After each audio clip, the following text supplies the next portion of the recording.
দুনিয়ার মাঝে সবচেয়ে দামি মানুষ হলো তারা যারা কোরআনের সাথে সম্পর্ক রাখে, দ্বীনের সাথে সম্পর্ক রাখে। এজন্য সম্মানিত হাজিরিন, কোরআনকে পড়তে হবে। কোরআনের সাথে যদি আমি সম্পর্ক রাখি, তাহলে এই কোরআন আপনি আমাকে সুপারিশ করে জান্নাতে নিয়ে যাবে।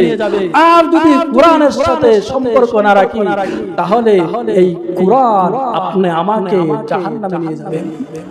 যদি কোরআন না পড়তে পারি, আপনি আমার উচিত কোরআন শিক্ষা করা, চেষ্টা করা। একদিন, 2 দিন, 3 দিন, 5 দিন সবকিছু শিখতেছি। ইংলিশ শিখেছি, বাংলা শিখেছি, অঙ্ক শিখেছি, বীজগণিত, পাটিগণিত সব কিছু শিখতেছি। কোরআন কেন শিখি না? কোরআনকে নিয়ে কেন এত অবহেলা? এই অবহেলা যারা করবে, কোরআন কাল কিয়ামতের দিন তাদের বিরুদ্ধে মামলা করবে। আর কোরআন যদি মামলা করে, কখনো কেউ রেহাই পাবে? কথা বলেন না। কোরআন যদি মামলা করে, কেউ রেহাই পাবে? আমি সময় পাই না, এই কথা বললে কাম হবে? সারা দিন রাস্তায় দিতে পারেন, ঘাটে দিতে পারেন, বাজারে দিতে পারেন, দোকানে দিতে পারেন, সব জায়গায় দিতে পারেন, কিন্তু কোরআন পড়ার সময় দিতে পারে না। আপনার মতন কপাল পুরা বুঝতে হবে দুনিয়াতে কেউ না। এজন্য প্রত্যেকটা মুসলমানের জন্য আবশ্যক হলো, দায়িত্ব হলো, সে কোরআন সহি শুদ্ধভাবে ভালো একজন আলেম বা ছাত্র অথবা অন্য কেউ যারা পারে তাদের কাছ থেকে সহি শুদ্ধভাবে কোরআন শিক্ষা করা প্রত্যেকটা মানুষের জন্য জরুরি। কিন্তু দেখা যায় আজকে আমরা কোরআন শিখি না, সবকিছু শিখি, কোরআন শিখি না, এমনকি সন্তানকেও শিখাই না। আর যদিও শিখাই, সামান্য শিখানোর পরে শেষ আর করার দরকার নাই। আসলে বিষয়টা কি এমন না, কোরআনের সাথে সম্পর্ক মরণ পর্যন্ত। কথা বলেন, আমার কথা বুঝেন? কোরআনের সাথে সম্পর্ক মরণ পর্যন্ত না, 2 বছর পরে শেষ, মরণ পর্যন্ত আপনামি পড়তে হবে। আপনামি যদি পড়ি, আপনামি যদি ঘরের অভিভাবক হও, তাহলে আপনামি দেখার ক্ষেত্রে সবাই পড়ব, আমার অধীনস্থ যারা আছে সবাই পড়ব।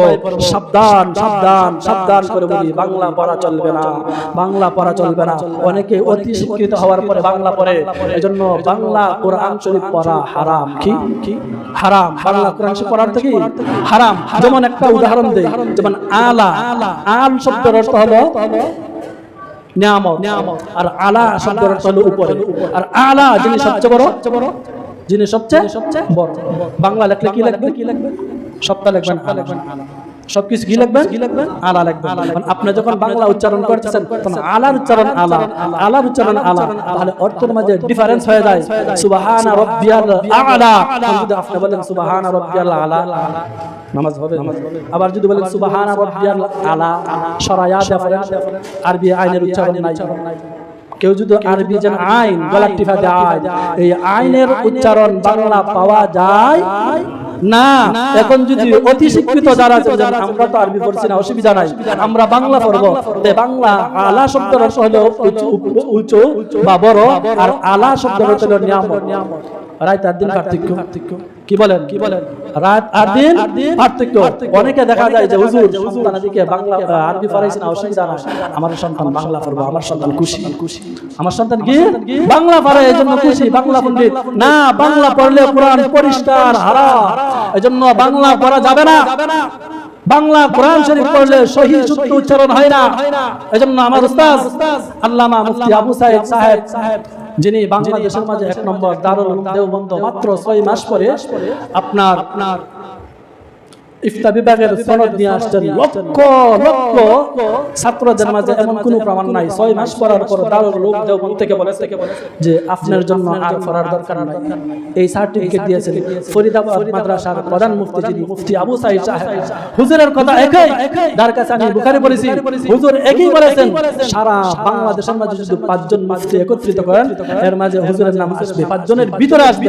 এত বড় আলেম, এত বড় আল্লাহওয়ালা, এই হুজুর বলেছেন যে কোন অবস্থাতেই বাংলা পড়া কোরআন শরীফ চলবে না, আরবি শিখতে হবে। কেননা আরবি তো সহজ, আল্লাহ তাআলা বলে দিয়েছেন ওয়ারাতিলিল কুরআন তারতিলা।